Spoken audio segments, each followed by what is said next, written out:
So hello students, আজকে হচ্ছে আমরা ইন্দুস ভ্যালি সিভিলাইজেশনকে খুব সংক্ষেপে এবং খুব তাড়াতাড়ি করে রিভিশন করব। ইন্দুস ভ্যালি সিভিলাইজেশন আমরা জানি একটা এনশিয়েন্ট হিস্ট্রির মধ্যে একটা অনেক বড় একটা পার্ট হয়ে থাকে। তো চলো শুরু করা যাক। ইন্দুস ভ্যালি সিভিলাইজেশনের খুব ভালো করে আমরা সংক্ষিপ্তভাবে এটাকে আলোচনা করি। তো ফার্স্ট ইন্ট্রোডাকশন যদি কথা বলি ইন্দুস ভ্যালি সিভিলাইজেশনের, তাহলে আমরা দেখতে পারবো ইন্দুস ভ্যালি সিভিলাইজেশন যে রয়েছে, ইন্দুস ভ্যালি সিভিলাইজেশন হচ্ছে one of the world's oldest civilization, তাই না? তো আমাদের অনেকগুলো হচ্ছে সিভিলাইজেশন, আর এটা যে টাইম পিরিয়ডের কথা বলি এসএসসি বলতে স্টাফ সিলেকশন কমিশন, তো ওটা কথা হয়ে যায় 8000 থেকে 1750 আমাদের হচ্ছে বিসিই, তাই না? তো আমাদের হচ্ছে এটাকে আমাদের মনে রাখতে হবে, এটা হচ্ছে আমাদের এখানে টাইম পিরিয়ডটা মনে রাখতে চলে। আচ্ছা, লোকেটেড কি বলবো, লোকেটেড হচ্ছে ইন্দুস রিভারের পাশে একটা লোকেটেড ছিল, তার জন্য হচ্ছে এর নাম কি হয়েছিল, ইন্দুস ভ্যালি সিভিলাইজেশন হয়ে গেছিল। এটা এখন কোথায় আছে, তাহলে বলবো হচ্ছে এখন মডার্ন পাকিস্তান আছে, আর কোথায় আছে north West India. North West India বলতে আমাদের এই পার্টটা, অর্থাৎ হচ্ছে আমাদের কোথায় চলে আসবে, আমরা বলবো হচ্ছে গুজরাট, রাজস্থান, তাই না, হরিয়ানা, পাঞ্জাব, সিন্ধ, আর এই সাইডে যদি কথা বলি তো এই সাইডে আমাদের হচ্ছে পাকিস্তান প্রদেশ চলে আসবে। এখানে কি নোনস ফর কি বলেছে, knowns for its advance urbanisation, এখানে আরবানাইজেশন প্ল্যানিং এবং হচ্ছে আর্কিটেকচার হচ্ছে খুব ভালো মতো ছিল। এছাড়া হচ্ছে সোশ্যাল অর্গানাইজেশন খুব ভালো করে হচ্ছে প্রিপেয়ার করা হয়েছিল। কি সাইট যেগুলো আমরা এখন আলোচনা করবো সেটা হচ্ছে কি মহেঞ্জোদারো, হরপ্পা, ধোলাভিরা, কালিবাঙ্গান এবং লোথাল, এগুলো হচ্ছে সেগুলো হচ্ছে কিছু কিছু হচ্ছে সাইটস আছে যেগুলো থেকে maximum Times of number of question হচ্ছে এখান থেকে বলা হয়ে থাকে। তো চলুন ফার্স্টে আমরা ফিচার দেখে নেব কি কি রয়েছে আমাদের। যে ওয়েল প্ল্যান সিটিজ, এটা হচ্ছে আমাদের অবশ্যই ওয়েল প্ল্যান সিটিজ বলতে আমাদের এখানে কি এখানকার যে সিস্টেমটা যেটা ছিল, রোড যেগুলো বানানো হয়েছিল ওখানে 90 ডিগ্রিতে কাট করা হতো, এগুলো কত ডিগ্রিতে কাট করা হতো, 90 ডিগ্রিতে পুরোপুরি কাট করা হতো, ঠিক আছে। আর এছাড়া আমরা যদি কথা বলি অ্যাডভান্সড ড্রেনেজ সিস্টেম, এখানে দেখা গেছিল ওয়াটার সাপ্লাই খুব ভালো ছিল, যারা এখানে বেকড ব্রিক দিয়ে হচ্ছে কি করা হয়েছিল, হাউসেস তৈরি করা হয়েছিল, পাবলিক বাথ তৈরি করা হয়েছিল, এছাড়া গ্রানারিজ হচ্ছে আমাদের আবিষ্কার করা হয়েছিল। এছাড়া যদি কথা বলি এখানকার ইকোনমি সম্বন্ধে, এখানে ইকোনমি যেটা জেনারেট হতো এটা এগ্রিকালচার থেকে হতো। এগ্রিকালচার হচ্ছে আমাদের যে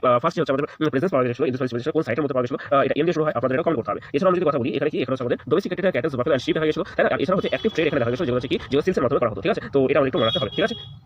আচ্ছা, এছাড়াও যদি আমরা কথা বলি ডিক্লাইনেশন অফ ইন্দুস ভ্যালি সিভিলাইজেশন কি ছিল, তার মনে করবো হচ্ছে এনভায়রনমেন্টাল চেঞ্জ, কিছু অনেক হচ্ছে ঐতিহাসিক অনেক ঐতিহাসিক অনেক ভাবে হচ্ছে এটা ঝুঁকি দিয়েছে, কিন্তু স্পষ্টতা কেউ এখনো দিতে পারেনি। এনভায়রনমেন্টাল চেঞ্জ বলা হয় কোনো সময় ড্রাগ এন্ড ফ্লাডিং বলা হয়, অথবা হচ্ছে বেস্ট ইন হচ্ছে যেটা আমাদের টেস্টের উপর নির্ভর করে। যদি কথা বলি আরিয়ানসরা যারা ছিল, তো আরিয়ানসরা সময় কি করেছিল, ইনভেন্ট করেছিল, অনেকজন হচ্ছে এটাও বলে দেয়, ঠিক আছে। পরে আমরা হচ্ছে কিছু কিছু কি সাইটস রয়েছে সেটা আমরা একটু আলোচনা করি, তাই না। তো চলো শুরু করি। ধরুন কি বলেছে কি সাইটস যদি আমরা কথা বলি, প্রথমে আমরা দেখতে পাবো কি প্রথমে কিন্তু আমরা দেখতে পাচ্ছি হচ্ছে মহেঞ্জোদারো, তাই না। মহেঞ্জোদারো কি আবিষ্কার করেছিল আমরা মনে করি ডক্টর রাখাল দাস বন্দ্যোপাধ্যায়, তাই না, ইন 1922। আর এটা কোথায় ছিল, সিন্ধ পাকিস্তান সাইডে আমাদের দেখা গেছিল। মহেঞ্জোদারো যদি আমি ইম্পর্টেন্ট ফ্যাক্ট বলি সেটা হচ্ছে লার্জেস্ট ইন্দুস ভ্যালি সিভিলাইজেশনের একটা পার্ট হয়ে থাকে, লার্জেস্ট সাইট, এটা হচ্ছে আমাদের কোথায় পাকিস্তানের মধ্যে রয়েছে। তবে আপনারা জানেন ইন্ডিয়া হচ্ছে সবথেকে লার্জেস্ট সাইট কোনটা হয়ে থাকে, ঠিক আছে। দ্য গ্রেট বাথ যেটা রয়েছে, পাবলিক বাথ এখানে পাওয়া গেছে, যেগুলো হচ্ছে আমাদের রিচুয়াল পারপাসে হচ্ছে ইউজ করা হতো। এছাড়া আমরা advanced drainage and sewage system যেটা আমরা দেখেছিলাম, গ্রিড সিস্টেম যেটা বলি সেই হিসেবে কিন্তু চালানো হতো। এছাড়া যদি আমরা কথা বলি হারাপ্পা সিভিলাইজেশনের, হারাপ্পা যে সাইট আছে, হারাপ্পা সিভিলাইজেশন এটা বলা হয় কেন, হারাপ্পা সিভিলাইজেশন বলা হয় কারণ হচ্ছে এটা হারাপ্পা সাইট হচ্ছে সবথেকে প্রথমে আমাদের ডিসকভার করেছিল, কে ডিসকভার করেছিল, ডায়ারাম সাহানিসা, কবে করেছিল 1921, ঠিক আছে। যেটা আমাদের কোথায় আছে, পাঞ্জাব আর পাকিস্তানের মধ্যে আছে। এই এজটাকে আমরা হারাপ্পা সিভিলাইজেশন বা ইন্দুস ভ্যালি সিভিলাইজেশন আমরা কি বলে থাকি, ব্রোঞ্জ এজ নামেও চিনে থাকি, ঠিক আছে। ব্রোঞ্জ এজ নামে আমরা কিন্তু চিনে থাকি।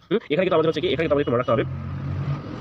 আচ্ছা, এখানে যদি আমরা একটু ভালো করে দেখি, এখানে আমাদের একটু মনে রাখতে হবে, অবশ্যই আমাদের একটু দেখতে হবে হারাপ্পা সিভিলাইজেশন হচ্ছে আমাদের যে নামকরণ হয়েছিল ইন্দুস ভ্যালি সিভিলাইজেশন, যেটা হচ্ছে আমাদের কে করেছিলেন, জন মার্শাল শাহ করেছিলেন। কে করেছিলেন আমরা যদি বলি জন মার্শাল আমাদের করেছিলেন, কে করেছিলেন আমরা যদি বলি জন মার্শাল, তিনি হচ্ছে সেই সময়কার আর্কিওলজিক্যাল সার্ভে অফ ইন্ডিয়া হচ্ছে কি ছিলেন, চেয়ারম্যান ছিলেন। আর আমাদের আপনারা কমেন্টে বলবেন যে হচ্ছে প্রথম যে চেয়ারম্যান ছিল, প্রথম চেয়ারম্যান হচ্ছে আর্কিওলজিক্যাল সার্ভে অফ ইন্ডিয়া হচ্ছে কে ছিলেন, আর তাকে হচ্ছে কি টাইটেলটা বলেছি ফাদার অফ ইন্ডিয়ান আর্কিওলজি হয়েছে, ফাদার অফ ইন্ডিয়ান আর্কিওলজি তার হচ্ছে টাইটেলটা হয়ে থাকে। আপনারা বলবেন হচ্ছে উনি কে হয়েছিলেন, ঠিক আছে। আচ্ছা, এবার আমরা একটু এদিকে আসি ইম্পর্টেন্ট ফ্যাক্টস যদি কথা বলি, মাল্টি লেভেল এখানে স্ট্রাকচার অফ ফর্টিফিকেশন দেখা গেছে, গ্রানারি এখানে স্টোর করার জন্য বড় বড় হচ্ছে আমাদের এখানে 12 হচ্ছে টোটাল নাম্বার অফ গ্রানারি কতগুলো পাওয়া গেছে, 12 আছে। নিউরাস বড় বড় সিল এখানে পাওয়া গেছে, আনডিবিটেড ইন্দুস স্ক্রিপ্ট যেটা হচ্ছে এখন পর্যন্ত ডিপিক্ট করা হয়, হিস্ট্রি এখন হচ্ছে উদ্ধার করতে পারি, ওটা কি রয়েছে, এটা হচ্ছে ইউনিকর্ন স্কিল কিন্তু এখানে পাওয়া গেছে, ইউনিকর্নের যে সিল রয়েছে সিল এখানে পাওয়া গেছে। এছাড়া আমরা যদি কথা বলি ধোলাভিরা হচ্ছে কি হচ্ছে, এটা গুজরাট এবং ইন্ডিয়া হচ্ছে, গুজরাট ইন্ডিয়াতে আমাদের পাওয়া গেছে, যেটা জেপি জোসি সাহেব যেটা হচ্ছে 1967 এ ডিসকভার করেছিলেন। এটা হচ্ছে ওয়ান অফ দ্য লার্জেস্ট কি বলবো largest Indus sites of India, Mehrgarh হচ্ছে সবথেকে লার্জেস্ট সাইট হয়ে থাকে আমাদের Indus valley civilization in India, ঠিক আছে। আচ্ছা, অ্যাডভান্স ওয়াটার ম্যানেজমেন্ট সিস্টেম এখানে দেখা গেছে, লার্জ রিজার্ভার দেখা গেছে এবং স্টেপলস দেখা গেছে। লেআউটের যদি কথা বলি, লেআউট যদি কথা বলি তো ইনক্লুডেড কি বলবো অ্যাক্রোপলিস বলতে আমাদের কি পর্স যেটা আমরা বলি, এখানে কিন্তু খুব ভালো মতো হচ্ছে পর্স হচ্ছে খুব ব্যবহার করা হতো, ঠিক আছে। পর্স এবং পশুচারণ যা রয়েছে, পশুচারণের প্রতি এখানে খুব ভালো হচ্ছে ধ্যান দিয়েছে।